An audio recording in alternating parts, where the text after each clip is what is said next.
podcast kita hari ini. Saya Isti selaku host pada podcast hari ini akan mengajak teman-teman untuk ngobrol santai tapi penting sekali untuk kita pahami.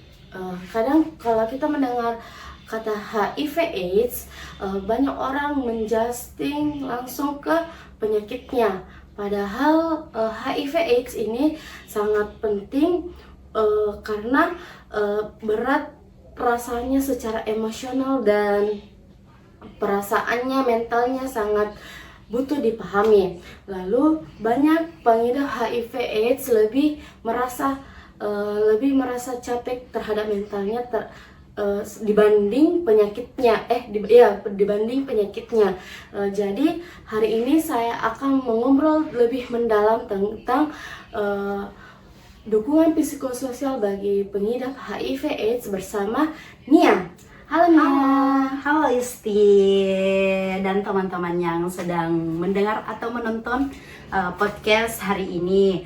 Senang sekali bisa ikut ngobrol pada podcast hari ini. Tentunya topik ini akan sangat penting sekali sebenarnya untuk dibahas supaya orang-orang juga lebih bisa memahami apa sih itu penyakit HIV/AIDS. Nah, betul sekali tuh Nia. Jadi bagaimana nih menurut Nia, apa yang akan dirasakan oleh seseorang waktu pertama kali mengetahui bahwa dirinya terkena penyakit HIV/AIDS ini? Biasanya pasti orang-orang yang alami atau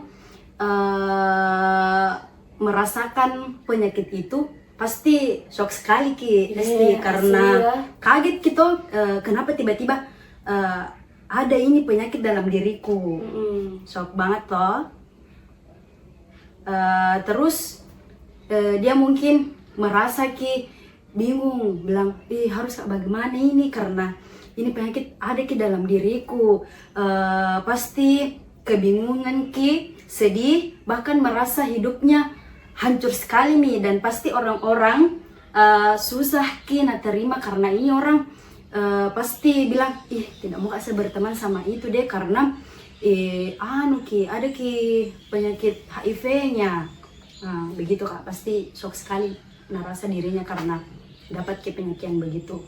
Iya sih, karena berat pasti ngerasa karena di lingkungannya saja didiskriminasi sekali nih. Padahal kan ini penyakit kan bukan yang dijauhi kan penyakitnya, bukan orangnya. Guys, bukan orangnya yang dijauhi, kita menjauhi penyakitnya. Tapi orang-orang jauhi orangnya karena takut takut itu nih. Jadi di sini kita akan membahas teman-teman. Di sini kami akan membahas tentang bagaimana sih itu penyakit HIV teman-teman.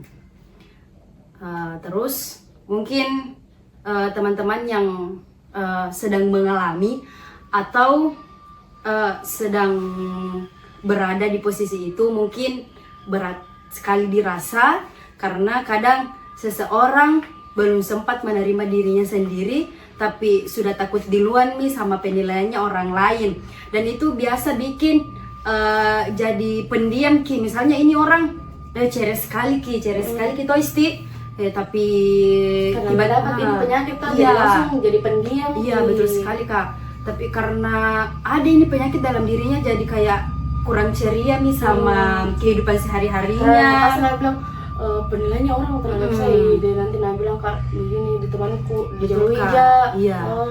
Terus menarik diri dari entah itu hobinya Kak, atau bahkan merasa dirinya sendiri bahkan tidak dihargai karena dia pikir di pikirannya bilang bagaimana Kak mau hargai diriku sedangkan orang-orang saya di luar sana tidak terima Kak, apalagi saya sendiri. Padahal sebenarnya mereka sama sama kita, sama kayak manusia biasa, sama-sama butuh diterima, didengar. Nah itu Kak. Kadang orang banyak tuh kayak langsung menjustifikasi orang, padahal tuh tidak tahu bilang perasaannya bisa buat orangnya semakin hancur. Kan ini orang sudah dapat penyakitnya, dia hancur ceritanya, perasaannya, mentalnya hancur tapi dengan perkataan tak lagi yang negatif ke dirinya orang ini, semakin membuat ki hancur ki mentalnya. Jadi penting sekali kita ini menjaga tutur kata atau karena Betul. bisa jadi tutur kata yang membuat seseorang untuk membunuh diri kan diri, untuk putus asa sama dirinya. Betul sekali Kak, betul. Terus ada orang yang kayak lebih sakit ki karena dijauhi dibanding ini penyakitnya, karena dijauhi gitu, karena dia bilang jangan Kak berteman sama itu orang karena takutnya menular ki sama temannya kah, keluarganya kah, atau sahabatnya kah misalnya begitu. Atau biasa itu juga tuh karena pikirannya nih orang yang bilang kau cuma lakukan ini sendiri, berarti terima dong konsekuensinya. Nggak bisa sekali seperti itu lah saudara teman-teman. Kita harus berpikir positif, berbicara positif, karena kita tidak mau akan ada hal seperti itu. Jadi kalau ngomongin HIV/AIDS kan ini stigmanya jelek nih tuh dari tadi ini tuh. Bagaimana ini supaya stigma ini tuh kurangi, karena kan ini stigma yang ada di masyarakat kuat sekali dan susah ubah. Jadi adakah solusi yang bisa Nia berikan kepada teman-teman? Betul sekali itu Kak, karena kalau berbicara tentang penyakit ini masih banyak di luaran sana atau masyarakat disalahpahami dengan ini. Karena misal ada teman tak lah yang terkena ini penyakit. Terus ini orang tidak mau salaman karena takutnya bilang nanti kalau biasanya juga makan bareng Kak. Sendok kan, karena kan di stigma masyarakat bilang Arlium. Kan. Bahkan langsung menjauh dari ini orang. Jadi kayak HIV ini jangan teman deh. Jangan. Biasa begitu Kak. Terus sebenarnya kalau mau bilang menularnya dari entah itu dari bersalaman kah, dari bekas minumnya kah, bekas sendoknya kah, toilet itu sebenarnya teman-teman tidak menular karena penyakit ini toh bisa menular dari lewat selaput darah, berhubungan seksual atau jarum suntik. Jadi yang pakai narkoba nih guys, jarum suntiknya kan biasa ganti-ganti. Bisa juga tertular lewat seperti itu karena jarum suntik yang terpakai itu hanya satu kali, langsung buang. Iya gitu nah teman-teman. Jadi teman-teman yang sekarang melihat atau menonton podcast kami hari ini, jangan disalahpahami kalau bersalaman itu atau minum bekas makanan teman tak menular sama penyakit yang begitu guys. Karena ini bukan flu atau batuk yang langsung menular kan. Flu batuk langsung menular kepada sesama lewat ngomong atau apa, tapi HIV/AIDS ini dengan cara menularnya itu seperti tadi yang bilang kakak Nia, dia lewat jarum suntik, hubungan seksual, darah. Jangan dijauhi ya teman-teman. Tapi penyakitnya yang dijauhi. Bagaimana nih ya? Betul sekali itu Kak. Dan kalian atau teman-teman yang sedang menonton tidak takut tidak usah takut ini penyakit menular karena sekarang ada obatnya dan ini obatnya. Jadi teman-teman, obat ini kan sudah diberikan oleh konsultasi, tapi teman-teman harus tetap konsultasikan ke dokter ya teman-teman, ini obatnya. Jadi teman-teman tidak perlu khawatir akan penularan ini. Jadi obat ini harus diminum rutin setiap hari di jam yang sama, seperti jam 7 malam. Besoknya juga harus di jam 7 malam, tidak boleh ada terlewat. Jadi apalagi kan ada kemarin bahasanya ibu hamil yang pengidap HIV/AIDS akan menurunkan ke anaknya penyakit itu. Tetapi dengan obat ini akan menekan virus tersebut, bukan menghilangkan ya teman-teman, ini cuma menekan. Setidaknya Ya kayak melindungi, proteksi penyakit ini. Setidaknya dia supaya tidak turun dari ke anaknya. anaknya. Jadi anaknya akan bersih. Nah, jadi Nia selanjutnya kalau menurut Nia bagaimana sih dukungan seperti apa yang paling dibutuhkan oleh pengidap HIV/AIDS ini? Karena kan orang-orang seperti orang-orang yang memiliki penyakit HIV/AIDS ini butuh dukungan psikososial yang sangat berarti karena sudah dia dihancurkan secara dia sudah berpikir bahwa dirinya tidak berguna lagi. Jadi kita berikan dukungan seperti apa sih supaya kita mengurangi juga stigma-stigma yang buruk terhadap masyarakat. Gimana nih ya? Kalau kita berbicara tentang dukungan apa sih yang bagus untuk orang-orang yang terkena penyakit ini, tentunya kita bisa memberikan dukungan seperti dukungan emosional, karena kadang mereka cuman butuh orang untuk dia maksudnya orang ini cuma butuh didengar tanpa harus dijudge begitu. Begitu guys. Tidak usah mikir, langsung kayak kasih langsung kayak ceramah begitu. Karena gue tidak boleh kok begini. Padahal tuh validasi perasaannya dong. Iya, karena orang-orang begitu tuh mau cuma didengar saja tanpa harus kayak bilang menjudge. Karena misal curhat ke kakak istri ke saya, tapi kayak dikasih langsung kayak bilang nggak usah mikir kak begitu, karena ada aja kak di sini dan mengerti kak bagaimana di posisinya kak istri.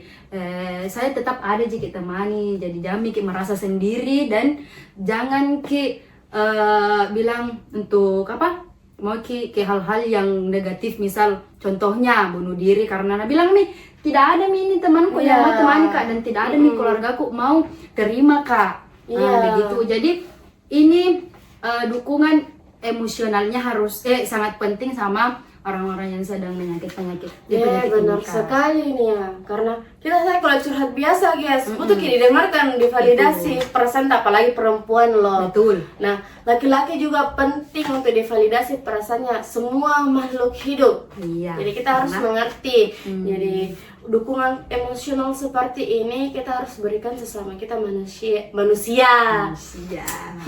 Tipe terus deh kita bicara ini. Betul sekali itu. Penting juga memperlakukan mereka seperti biasa. Tetap diajak ngobrol, tetap diajak kumpul-kumpul. Jangan diperlakukan seolah-olah dia berbeda Nggak boleh begitu teman-teman. Karena kalau seseorang terus-menerus diterima, dia juga mudah bangkit dan punya semangat untuk menjaga dirinya. Nah ini di sini kak, karena kapan bilang sini nggak usah menyendiri, jadi kayak ada juga semangat hidupnya, bilang wih dia aja kak juga walaupun begini keadaanku sekarang. Begitu kak. Iya, jadi selain penyakitnya tuh berperan penting sekali pada itu kondisi mentalnya, karena sangat berpengaruh loh guys. Karena yang bikin parah sebenarnya ini sudah parah nih penyakitnya toh, tapi yang paling bikin parah lagi ini kondisi mentalnya, karena tidak ada rasa harapan. Jadi kita harus penting sekali itu menjaga mentalnya seseorang, jangan langsung ngejudge mana mentalnya, tidak boleh. Begitu teman-teman. Karena kita semua manusia teman-teman. Betul, iya. Nah kakak Nia, kalau menurut kan ini sekarang kan anak muda nih, kan banyak di lingkungan kita. Anak muda kan sekarang berperan penting dalam lingkungan masyarakat.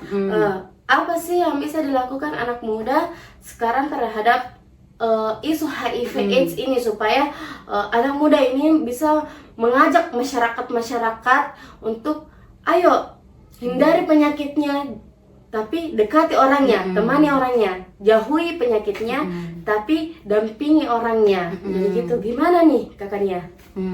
Dari yang paling sederhana mau dulu di KST.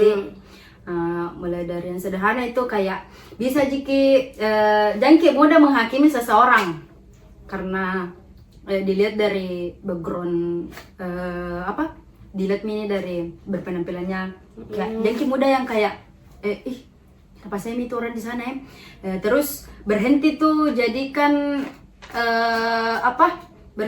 jadikan penyakit HIV/AIDS sebagai bahan candaan. Nggak bisa sekali tuh dijadikan candaan. Guys, penyakit apapun tidak boleh dijadikan bahan candaan. Kayak misal contoh, kenapa HIV penyakit ini kayak begitu kan? Kalau orang-orang begitu dikasih begitu toh pasti ngerasai kayak diejek jadi jangan mudah menghakimi orang-orang seperti itu nah guys. Dan yang paling penting itu kak belajar lebih empati sama orang karena dari situnya juga butuh dukungan dari sesama siapa lagi kalau bukan kita yang ingatkan kita. Karena kita juga tidak tahu perjuangan seseorang bagaimana. Bisa jadi perjuangan dengan satu kalimat dari kita tuh bikin perjuangan dalam hidupnya runtuh seketika. Jadi kita tuh harus butuh validasikan ini perasaannya orang karena kadang dengan adanya kita dia sudah merasa yang kayak oh aman mak, tenang mak, jadi masih ada peduli sama dia katanya. Gitu. Betul sekali itu kak. Nah jadi teman-teman yang butuh untuk curhat tidak hanya curhat tentang masalah HIV, masalah percintaan atau terlalu overthinking sama masa depannya nanti bisa banget datang di klinik PKBI atau bisa mendaftar di link di bawah deskripsi box teman-teman. Jadi teman-teman yang ini curhat apapun kami akan mendengarkan curhat teman-teman. Jadi teman-teman tidak usah merasa malu, takut, merasa bakalan diejek. Jadi teman-teman kalau ingin cerita hal apapun teman-teman bisa mendaftarkan diri teman-teman di bawah deskripsi box atau di browser ini atau teman-teman juga bisa datang langsung di klinik PKBI. Dan teman-teman tenang semua datanya teman-teman aman. Dan jadi bisa juga kak, bisa juga lewat online. Bisa lewat online dari akun PKBI. PKBI atau akun klinik PKBI bisa banget kalian curhat lewat online saya kalau misal kalian tidak bisa datang langsung di kantor PKBI. Jadi semua curhatan teman-teman boleh divalidasikan. Jadi, tanpa kita harus menghakimi seseorang. Jadi aman banget untuk kalian aman, tenang, bertukar cerita. Rahasia teman-teman, data teman-teman aman di klinik PKBI. Betul banget. Nah, tidak terasa sudah di akhir podcast mungkin panjangnya lagi bicara Jadi semoga teman-teman dengar ngerti semoga dari obrolan kita hari ini kita bisa memahami bahwa pengidap HIV/AIDS ini bukan untuk dijauhi teman-teman tapi justru kita berikan dukungan, rasa diterima dan lingkungan sekitarnya dipahami, divalidasikan. Karena hal paling sederhana seperti mendengarkan dan menemani bisa menjadi berarti buat seseorang dan dalam hidupnya. Betul sekali Kak. Jadi inti dari podcast kami hari ini, jangan sesekali kalian menjudge tanpa kalian sadari bahwa mereka itu sama kayak kita semua. Betul juga kakaknya. Yuk mulai kita lebih peduli, lebih terbuka dan lebih manusiawi terhadap sesama. Terima kasih banyak buat teman-teman yang sudah menonton dan mendengarkan podcast kita hari ini. Saya Isti selaku host kali ini di podcast kali ini bersama Nia. Dan sampai jumpa di podcast berikutnya. Dadah.